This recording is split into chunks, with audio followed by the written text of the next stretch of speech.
ओम श्री परमात्मने नमः। इस प्रकार भगवान के वचनों को सुनकर अर्जुन बोले, हे मनमोहन, जो अनन्य प्रेमी भक्तजन इस पूर्वोक्त प्रकार से निरंतर आपके भजन ध्यान में लगे हुए आपके सगुण रूप परमेश्वर को अति श्रेष्ठ भाव से उपासते हैं और जो अविनाशी सच्चिदानंद घन निराकार को ही उपासते हैं, उन दोनों प्रकार के भक्तों में अति उत्तम योगवेता कौन है? इस प्रकार अर्जुन के पूछने पर श्री कृष्ण भगवान बोले, हे अर्जुन, मेरे में मन को एकाग्र करके निरंतर मेरे भजन ध्यान में लगे हुए जो भक्तजन अतिशय श्रेष्ठ श्रद्धा से युक्त हुए मुझ सगुण रूप परमेश्वर को भजते हैं, वे मेरे को योगियों में भी अति उत्तम योगी मान्य हैं, अर्थात उनको मैं अति श्रेष्ठ मानता हूँ। और जो पुरुष इंद्रियों के समुदाय को अच्छी प्रकार वश में करके मन बुद्धि से परे सर्वव्यापी अकथनीय स्वरूप और सदा एक रस रहने वाले नित्य अचल निराकार अविनाशी सच्चिदानंद घन ब्रह्म को निरंतर एक ही भाव से ध्यान करते हुए उपासते हैं, वे संपूर्ण भूतों के हित में रत हुए और सब में समान भाव वाले योगी भी मेरे को ही प्राप्त होते हैं। किंतु उन सच्चिदानंद घन निराकार ब्रह्म में आसक्त हुए चित्त वाले पुरुषों के ध्यान में क्लेश अर्थात परिश्रम विशेष है, क्योंकि देहाभिमानियों में अव्यक्त विषयक गति दुखपूर्वक प्राप्त की जाती है, अर्थात जब तक शरीर में अभिमान रहता है तब तक शुद्ध सच्चिदानंद घन निराकार ब्रह्म में स्थिति होनी कठिन है। और जो मेरे परायण हुए भक्तजन संपूर्ण कर्मों को मेरे में अर्पण करके मुझ सगुण रूप परमेश्वर को ही तैलधारा के सदृश अनन्य ध्यान योग से निरंतर चिंतन करते हुए भजते हैं, हे अर्जुन, उन मेरे में चित्त को लगाने वाले प्रेमी भक्तों का मैं शीघ्र ही मृत्यु रूप संसार समुद्र से उद्धार करने वाला होता हूँ। इसलिए हे अर्जुन,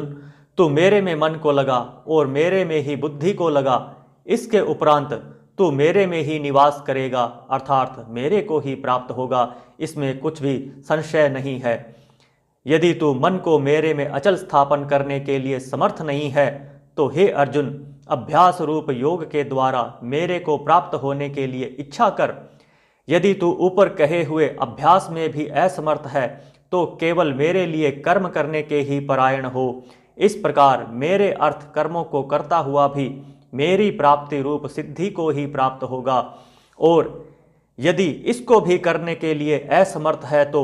जीते हुए मन वाला और मेरी प्राप्ति रूप योग के शरण हुआ सब कर्मों के फल का मेरे लिए त्याग कर,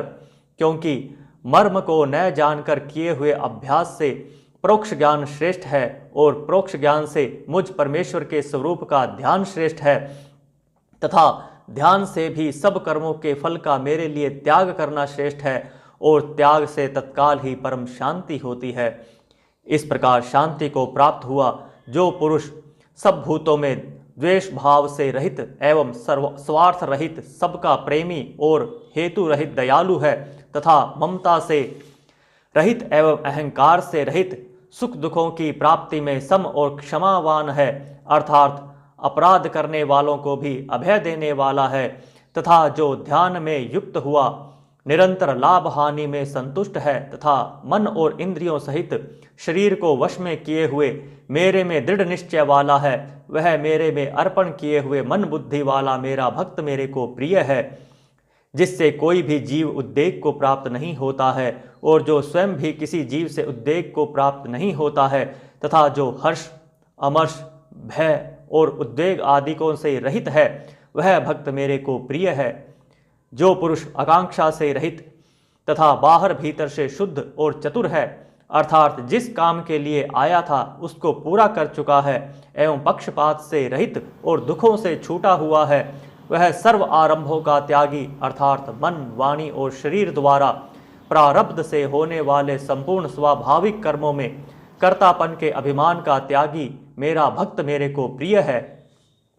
जो न कभी हर्षित होता है, न द्वेष करता है, न शोच करता है,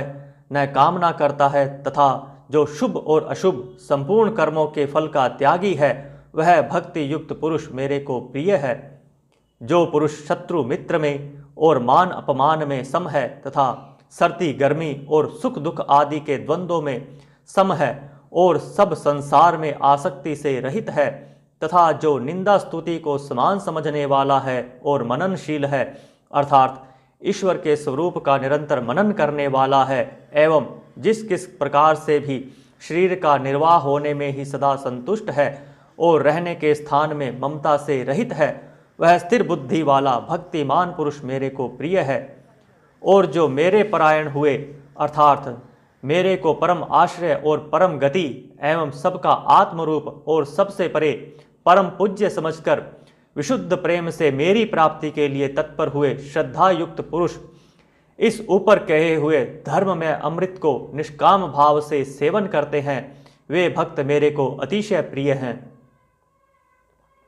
इति श्रीमद् भगवत गीता रूपी उपनिषद एवं ब्रह्म विद्या तथा योग शास्त्र विषयक श्री कृष्ण और अर्जुन के संवाद में भक्ति योग नामक 12वां अध्याय।